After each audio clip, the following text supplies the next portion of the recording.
Che mi dispiace così. Spero stia bene, anche se lei non mi vuol parlare e basta.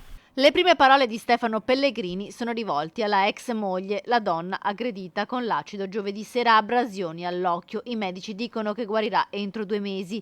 Lui invece è il principale sospettato. Ieri i carabinieri gli hanno notificato l'avviso di garanzia. Risulta indagato per il reato di lesioni personali e deformazione dell'aspetto con lesioni permanenti al viso, uno dei nuovi reati introdotti dal Codice Rosso che tutela le vittime di violenza di genere.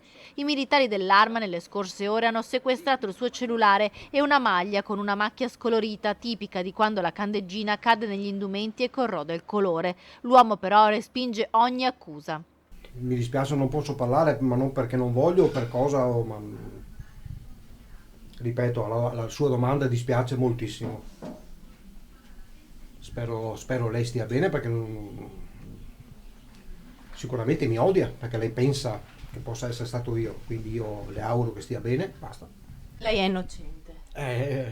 Penso che sia non logico, ma una cosa del genere. Era a casa giovedì sera. Sì, sì, era a casa. L'anziana madre ha confermato il suo alibi, i due avrebbero guardato la televisione fino a tardi, i carabinieri però stanno eseguendo i tamponi sugli indumenti della 52enne aggredita e sull'auto dell'uomo per capire che sostanza sia stata usata e se ci siano eventuali tracce nella vettura del 58enne. L'ex moglie ieri è rimasta tutto il giorno in caserma dai carabinieri a Solesino per ricostruire quanto è accaduto. Ai militari ha raccontato che l'aggressore non solo le avrebbe cercato di lanciare l'acido, ma voleva anche farglielo bere.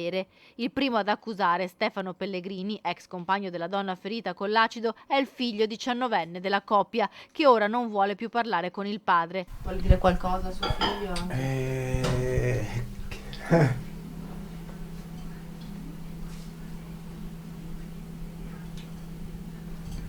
che stia tranquillo. Ha fiducia nella giustizia, le chiedo solo. Spero di sì. Spero di sì.